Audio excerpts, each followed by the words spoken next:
फिर से एक नया लेक्चर स्टार्ट करने जा रहे हैं। जो हमने कल अपना एक लेक्चर लास्ट लेक्चर में क्या पढ़ा था कि हम कैसे लिंक क्रिएट करते हैं, उसमें हमने इंटरनल और एक्सटर्नल लिंक के बारे में समझा था। आज का जो चैप्टर होगा वो होगा यूजिंग पिक्चर, या आप लोग उसको इमेज भी बोलते हैं। इससे हिंदी में कहते हैं कि हम अपने मतलब जो अपना वेब पेज क्रिएट करेंगे उसमें पिक्चर्स को कैसे ऐड करें, कैसे उसमें यूज़ करें। हमेशा याद रखना IMG इमेज का एक टैग होता है IMG, ये इसका टैग है। और इसमें हम जब भी इसको क्लोज करना कंपलसरी नहीं होता, आप इसको क्लोज करें ये नीड नहीं है। इमेज आर अगर आप इसको ये यूज करेंगे ये एक अनकम्प्लीट है, इसके लिए आपको पूरा जो टैग IMG एंड SRC मतलब जो हम अपनी इमेज यूज कर रहे हैं उसका सोर्स या एड्रेस वो यहाँ पेस्ट करेंगे और बस। अब इसी के बारे में अगर हम जानें, इसमें बहुत सारे आपके एट्रीब्यूट्स भी होते हैं, आप इसमें बहुत सारे एट्रीब्यूट्स का यूज़ कर सकते हैं। ऐसा नहीं है कि एक या दो, बहुत सारे। जैसे इमेज को हमको लेफ्ट करना है, राइट करना है, बॉर्डर देना है, ये चलिए इसके बारे में हम थोड़ा सा जान लेते हैं बुक की हेल्प से। वेब पेज को अट्रैक्टिव बनाने के लिए या वेब पेज को अच्छा दिखाने के लिए सबसे अच्छा तरीका उसमें पिक्चर्स या इमेज को ऐड करना है। आपने देखा होगा बच्चों को इजीली कोई चीज़ समझ नहीं आती जब हम बोलते हैं, लेकिन छोटे बच्चे पिक्चर्स की हेल्प से चीज़ों को जल्दी समझते हैं। क्यों? क्योंकि उनको अट्रैक्टिव, उनको आकर्षित करती है। उसमें क्या होती है, उनका इंटरेस्ट बढ़ता है और रुचि बढ़ती है। किसी भी वेब पेज को पिक्चर के लिए IMG इमेज के द्वारा प्रदर्शित किया जा सकता है। एक इमेज टैग मैंने बताया, इमेज ये एक टैग है, एम्प्टी टैग, इसको क्लोज करना नहीं कंपलसरी नहीं है, मतलब इसको क्लोज नहीं करते। लेकिन इसमें ध्यान रखने की बात क्या है, मैंने जैसे आपको बताया एक इमेज टैग है, लेकिन इमेज टैग के साथ आपको SRC लिखना जरूरी है। उसकी सहायता से हम क्या करते हैं, सोर्स या एड्रेस लोकेशन देते हैं। किसकी? अपने जो भी एड्रेस या आपने जो भी इमेज यूज की है उसका एक एड्रेस देते हैं, उसको बोलते हैं सोर्स या एड्रेस या लोकेशन। तभी तो वहां से फाइंड आउट करेगा। यह एड्रेस हमारे कंप्यूटर में स्टोर होता है। आप जरूरी नहीं है आप अपनी जो कंप्यूटर के पिक्चर्स है उनको यूज करें, आप अपनी पर्सनल पिक्चर्स का भी इसमें यूज कर सकते हैं। ऐसा कोई कंपलसरी नहीं है कि जैसे हम बच्चों को समझाने के लिए हम एक एग्जांपल के तौर पे बता देते हैं कि माय कंप्यूटर में जाइए, वहां से आप कोई भी पिक्चर्स पे जाइए, पिक्चर्स पे सिलेक्ट कीजिए, उसका जो URL है, एड्रेस है, उसको कॉपी कीजिए, वहां पेस्ट कर दीजिए। लेकिन आप इसमें अपनी पिक्चर्स का भी यूज कर सकते हैं, ठीक है, या कोई भी इंटरनेट से डाउनलोड करके, या आपके कंप्यूटर में कोई भी पिक्चर हो उसका यूज कर सकते हैं। किसी वेबसाइट की पिक्चर को भी, कोई सी भी वेबसाइट की पिक्चर भी यूज कर सकते हैं। SRC जो एट्रीब्यूट है वो वैल्यू के रूप में हमें उस पिक्चर का एड्रेस बताएगा। जो ये मैंने बताया था, इमेज एक टैग है, लेकिन जब तक आप SRC का यूज नहीं करेंगे तो वो उसका सोर्स, एड्रेस, वो क्या उसकी लोकेशन है उसको फाइंड आउट नहीं कर पाएगा। इसलिए ये एट्रीब्यूट यूज करना हमें जरूरी होता है।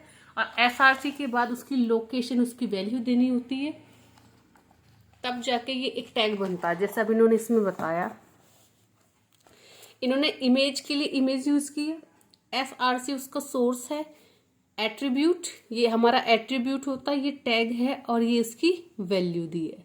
अब ये जो वैल्यू है, जैसे ही आप इस पर क्लिक करेंगे तो ये इस पिक्चर को शो करेगा, जो भी इसकी वैल्यू होगी, जो भी इसका एड्रेस होगा। अब इन्होंने बताया, नोट करने वाली बात क्या बताई है, कुछ इंपॉर्टेंट चीजें हैं। जैसे पिक्चर के नाम के साथ साथ उसकी कुछ एक्सटेंशन भी होते हैं। हर एक पिक्चर का अपना एक्सटेंशन होता है। पिक्चर आप मोबाइल में ही देख लेना, उसमें या तो आपकी पिक्चर .bmp, ज्यादातर JPG और JPEG और PNG, GIF ये मोस्ट यूजेबल एक्सटेंशन है जो पिक्चर के लिए यूज होते हैं। GIF जो है, GIF एक्सटेंशन जो है वो एनिमेटेड पिक्चरों को भी वेब पेज में प्रयोग किया जा सकता है, जो एनिमेशन के द्वारा बनाई जाती हैं। ये एक एग्जाम्पल दिया हुआ है। ये जैसे कल के लेक्चर में मैंने आपको समझाया था कि आपको क्या करना है, स्ट्रक्चर बताया था कि पहले HTML लिखते हैं, HTML टैग के बाद हेड लिखते हैं, फिर टाइटल देखते हैं, टाइटल देने के बाद टाइटल क्लोज करते हैं, उसके बाद हेड को क्लोज करेंगे, देन बॉडी, बॉडी के बाद आपको जो भी अपने वेब पेज में डिस्प्ले कराना है आप वो सारी चीज़ें आप यहाँ ऐड कर देंगे, देन बॉडी क्लोज। डिपेंड करता है आप टैग भी कौन से यूज कर रहे हैं। उनको क्लोज करने के बाद लास्ट में बॉडी एंड HTML, ये सबसे लास्ट में क्लोज करेंगे आप। सबसे लास्ट टैग होता है HTML। तो इन्होंने ये दिया, इमेज लिया, उसका सोर्स लिया, यहाँ उसकी वैल्यू दे दी, जो भी उसका एड्रेस है ये डिस्प्ले हो गया।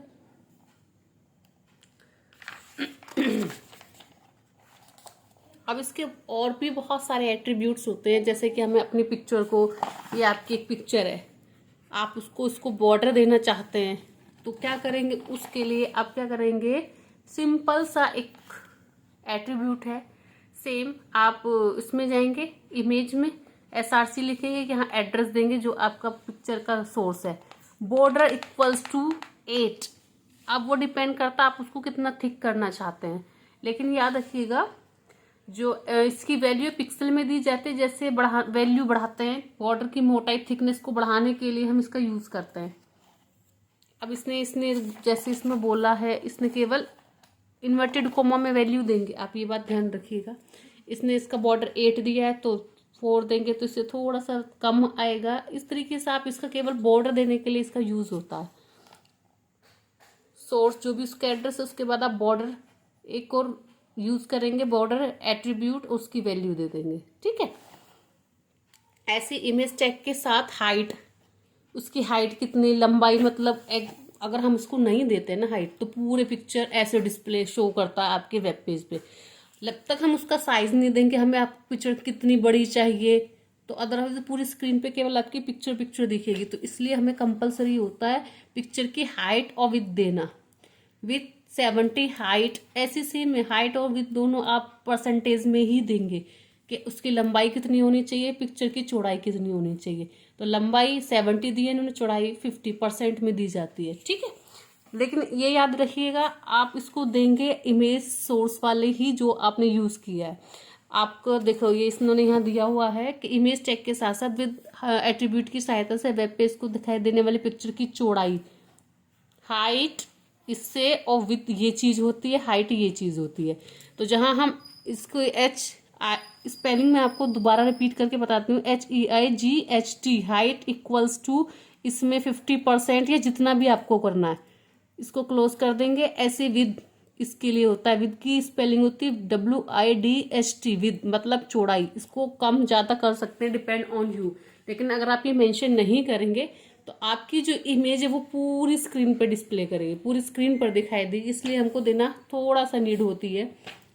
अगर आपने इसमें कुछ और यूज किया है, अगर बॉडी टैग के साथ आपने कुछ इन्फॉर्मेशन दी है तो वो इन्फॉर्मेशन सारी छिप जाएगी, हाइड हो जाएगी, जब तक आप इसकी हाइट और विड्थ नहीं देंगे। आप इसको मेंशन कैसे देंगे, परसेंटेज या पिक्सल दोनों में दे सकते हैं। ऐसा भी नहीं है कि परसेंटेज में भी दे सकते हैं, पिक्सल में भी दे सकते हैं। आप जैसे इमेज टैग लिया, सोर्स उसका हो गया, यहाँ पे उसका एड्रेस हो गया, equals to height equals to 70, width equals to 50, बस इसको क्लोज कर दो, हाइट और विद का यूज हो गया। अब इसने क्या किया, उसकी लंबाई और चौड़ाई को कम और ज्यादा कर दिया, ठीक है। साइज आप बदल सकते हैं अपनी नीड के अकॉर्डिंग। देखिए पहले अगर ये से हम बॉर्डर देते हैं, बॉर्डर के बाद हाइट विड्थ दिया। अब इसके बाद नया, इसके बाद और क्या सिंटेक्स हम यूज कर सकते हैं, इसके अंदर H स्पेस और V स्पेस भी होते हैं, ये मैं आपको और बता देती हूँ। आई होप यहाँ तक आपको समझ में आ गया। एक और चीज मैं आपको बता देती हूँ,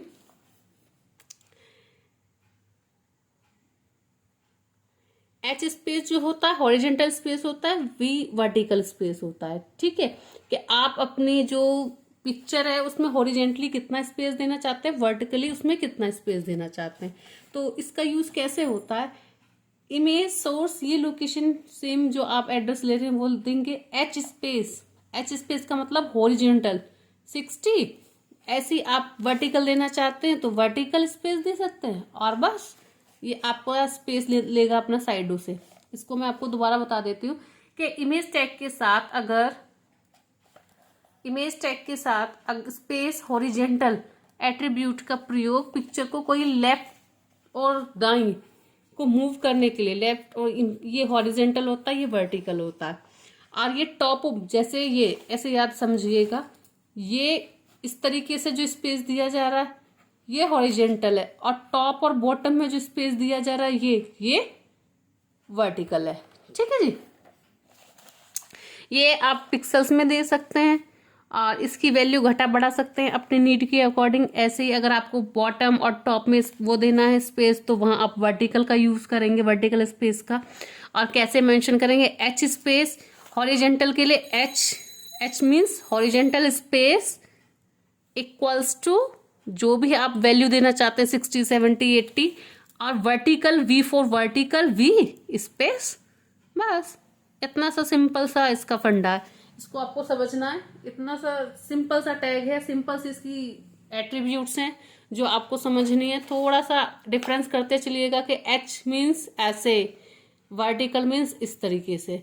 अब इसमें आगे अगर हम समझें तो कुछ और चीज़ें इन्होंने जैसे बताई हुई हैं। एक होता अल्टरनेटिव टेस्ट एट्रीब्यूट, इसका यूज़ मैं आपको थोड़ा सा समझा देती हूँ। अल्टरनेटिव टेस्ट का यूज़ क्या होता है, इमेज टैग के साथ ऑल्ट एक इसका शॉर्ट फॉर्म है जो टैग हम यूज़ करेंगे। एट्रीब्यूट होता है, ये इसका एट्रीब्यूट होता है, उस समय प्रयोग किया जाता है जब वेब पेज पे किसी कारण, जब मतलब कोई एक टेक्निकल इश्यूज की वजह से आपकी पिक्चर डिस्प्ले नहीं होती, वहाँ ऑल्टरनेट हम एक सॉल्यूशन निकालते हैं, उसको बोलते हैं ऑल्टरनेट टेस्ट होता है। वहाँ क्या होगा, उस पिक्चर, जब आपकी कोई पिक्चर दिखाई नहीं देगी तो इस एट्रीब्यूट की सहायता से क्या कर सकते हैं, आपको उसके स्थान पर जो आपने उसकी इंफॉर्मेशन लिखी है, जैसे ये पिक्चर डिस्प्ले नहीं हो रही है लेकिन मैंने इसकी जगह लिख दिया दिस इज कीबोर्ड, तो अगर बाय डिफॉल्ट ये पिक्चर डिस्प्ले नहीं हो रही है तो वो जो हमने ऑल्टरनेट टेस्ट लिखा है ये डिस्प्ले होगा। ठीक है, जो भी आप लिखेंगे तो दिखाई देता है। सामान्यतः ये टेस्ट तब दिखाई पड़ता है जब प्रोग्राम टाइप करते समय पिक्चर एड्रेस में गलती से, पिक्चर के एड्रेस को कोई गलती हो गई है, मतलब किसी भी कारण बस किसी भी गलती से आपकी पिक्चर दिखाई नहीं दे रही है तो वहाँ ये शो करेगा। अब जैसे इन्होंने लिखा हुआ है, इन्होंने इमेज दिया, सोर्स दिया, ये एड्रेस देते, ऑल्ट में लिख दिया सॉरी ये इन्होंने मैसेज टाइप किया, आप कोई भी मैसेज टाइप कर सकते हैं। अब इन्होंने क्या किया है, जैसे कोई किसी गलती की वजह से ये पिक्चर, इन्होंने स्पेस दिया, इस वजह से ये डिस्प्ले नहीं हो रहा है। तो एक इस पे इसकी गलती वजह से जब डिस्प्ले नहीं हुआ तो ऑल्ट में जो हमने मैसेज टाइप किया है वो डिस्प्ले हो गया। ठीक है, इसका काम बस वही है। और कोई भी रीजन हो सकता है कि बट टेक्निकल इश्यूज भी आ जाते हैं कि डिस्प्ले नहीं होता, तो आपने जो ऑल्ट में मैसेज लिखा है वो डिस्प्ले होगा। ये एक एट्रीब्यूट है, याद रखना। इमेज टैग के साथ साथ टाइटल एट्रीब्यूट की सहायता से टूल टिप का प्रयोग किया जाता है। टूल टिप का प्रयोग किसी पिक्चर के बारे में टेस्ट के रूप में जानकारी देने के लिए किया जाता है। किसी पिक्चर के साथ टूल टिप का प्रयोग करने से वेब पेज में उस पिक्चर का पर माउस पॉइंटर को लाने पर टूल टिप में टाइप किया गया टेक्स्ट दिखाई देता है। जैसे मैंने इस पिक्चर के बारे में कुछ लिखा है, जैसे मेरा माउस का ये कर्सर माउस यहाँ आएगा तो जो मैंने इसके बारे में लिखा है वो नीचे लिखा दिखाई देगा। ये टूल टिप होता है। ठीक,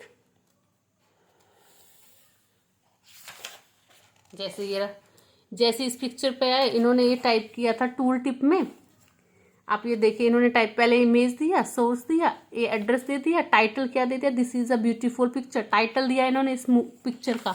तो आपका जैसे ही माउस इस पिक्चर पे आएगा तो ये जो टाइटल आपने दिया है ये डिस्प्ले हो जाएगा। ठीक, आई थिंक आपको ये चीज़ समझ में आ गई होगी। इसके बाद हम जो पढ़ेंगे, अब इसके आगे का जो लेक्चर है उसमें हम कंटिन्यू करेंगे कि जो पिक्चर है बैकग्राउंड, ये तो होगी फ्रंट पे पिक्चर लाना, बैकग्राउंड में पिक्चर कैसे लगाते हैं। बैकग्राउंड का मतलब मैंने जैसे आपको बताया था, ये फ्रंट पिक्चर है, ये पीछे वाला एरिया इसका बैकग्राउंड है। अब मैंने एक पिक्चर यहाँ लगा दी, लेकिन मुझे ये जो जैसे जिस तरीके से ये है, ये डिजाइनिंग मुझे बैक में लानी है, तो ये एक पिक्चर सेट करना होगा। तो उसमें क्या करना होगा, कुछ नहीं करना है आपको। बॉडी टैग में बैकग्राउंड, और मैंने आपको बताया था बॉडी टैग में बीजी कलर जैसे बैकग्राउंड कलर के लिए होता है, ऐसे बैकग्राउंड होता है आपका बैकग्राउंड में कोई भी इमेज सेट करने के लिए। आप जाएंगे यहाँ अपनी जो आप इमेज यूज कर रहे हैं उसका एड्रेस दे देंगे बस।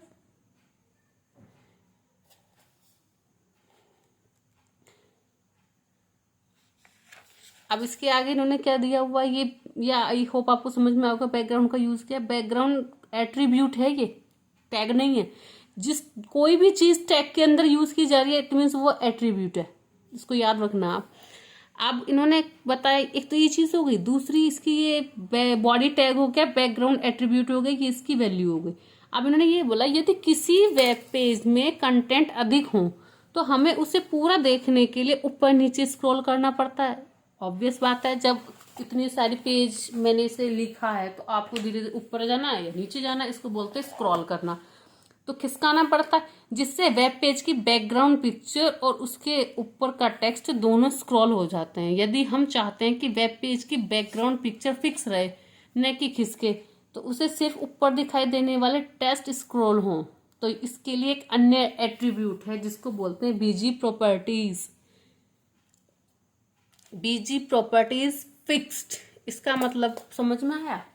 अब मैंने ये किया, ये इसके साथ खिसक रहा है, ये जैसे मैं ऊपर कर रही हूँ तो ये बैकग्राउंड मैंने ये किया, इसके साथ ये खिसक रहा है ये वाला, तो मैं चाहती हूँ ये फिक्स हो जाए। जब मैं कोई भी कुछ काम करूँ तो ये खिसके ना, ये नीचे वाला। तो इसके लिए मैंने इसके लिए एक अलग से एट्रीब्यूट आता है जिसको बोलते हैं बीजी प्रॉपर्टीज। अब बीजी प्रॉपर्टीज में क्या बोल दिया, फिक्स, ये खिसके ना फिक्स्ड हो जाए। तो जिस भी इमेज को आप चाहते हैं फिक्स्ड हो जाए वहां आप BG properties equals to inverted comma में फिक्स्ड लिखेंगे, तो ये जो आपका बैकग्राउंड है वो फिक्स हो जाएगा बस। अब इसमें देखो जो पीछे की इमेज है वो तो फिक्स है, आपने जो लिखा है वो स्क्रॉल होगा। क्लियर। चलिए इसके आगे का जो है using the picture as link, ये हम नेक्स्ट लेक्चर में पढ़ेंगे। ठीक है जी, thank you so much. I hope आपको सारी चीज़ें क्लियर हो गई होंगी। अगर कोई डाउट रहता है तो आप मुझसे क्लियर कर सकते हैं।